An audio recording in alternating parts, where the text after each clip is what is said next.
Hello दोस्तों। तो आज एक कहानी की ओर चलते हैं। बहुत ही सैड स्टोरी है। कहानी का नाम है तुम मेरी जिंदगी हो। तो आइए देखते हैं।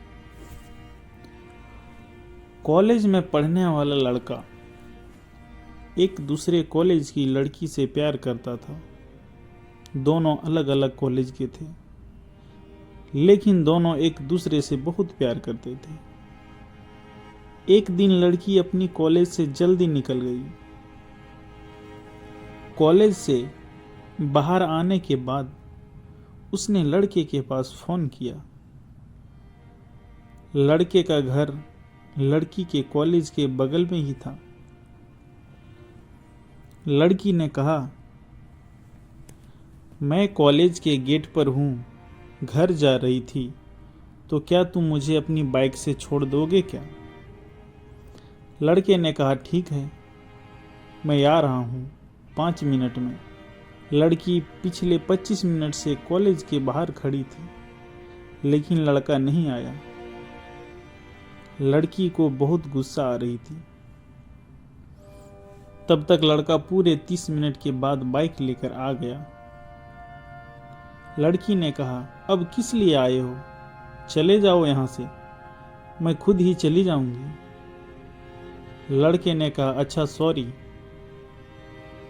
लड़के ने सॉरी बोला तो लड़की बस थोड़ा सा मुस्कुराते हुए उसकी बाइक पर बैठ गई।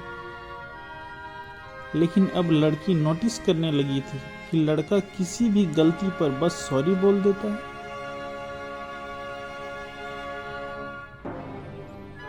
उससे आगे कुछ नहीं बोलता।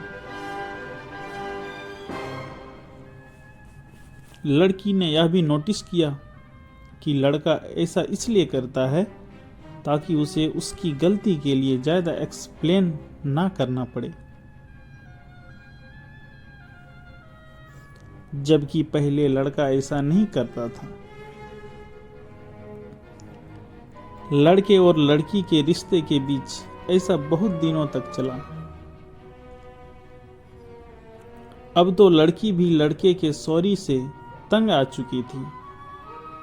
वह सोचती थी कि सॉरी बोल देने से सब कुछ ठीक नहीं हो जाता, लेकिन लड़का शायद यह बात समझने को तैयार ही नहीं था। लड़की ने काफी कोशिश की लड़के को समझाने की, लेकिन वह बिल्कुल नहीं समझा। आखिरकार लड़की ने फैसला कर ही लिया कि वह इस रिश्ते को अब खत्म कर देगी, क्योंकि लड़की का न मानना था कि एक रिश्ता सिर्फ सॉरी से नहीं चल सकता। लड़की ने लड़के का फोन उठाना भी बंद कर दिया।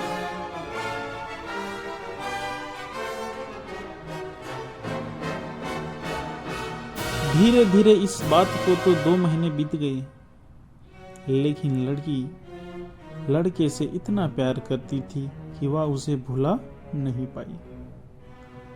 फिर एक दिन लड़की लड़के से मिलने के लिए उसके कॉलेज के बाहर गई, जहां उसे पता चला कि लड़का तो महीने से कॉलेज में नहीं आ रहा है। लड़की घबरा गई। उसने लड़के के पास फोन किया तो उसका नंबर बंद आ रहा था। घबराई हुई लड़की लड़के के एक दोस्त के पास गई और उससे पूछने पर पता चला कि लड़का पिछले महीने से हॉस्पिटल में है। लड़की भागती हुई हॉस्पिटल पहुंची, जहां उसने देखा कि लड़का एक बेड पर लेटा हुआ है और बड़ी मुश्किल से कुछ बोल पा रहा है। उसे देख लड़की रोने लगी। लड़की को देखकर लड़के के भी आंसू से आंसू निकलने लगे, आंखों से आंसू निकलने लगे। फिर बड़ी मुश्किल से लड़के ने कहा सॉरी और फिर आंखें बंद कर लिया। उसके बाद लड़के ने कभी आंखें नहीं खोली। कुछ दिनों बाद लड़के की मम्मी को लड़के के कुछ लेटर मिले और लेटर लेकर वह लड़की के घर पर चली गई।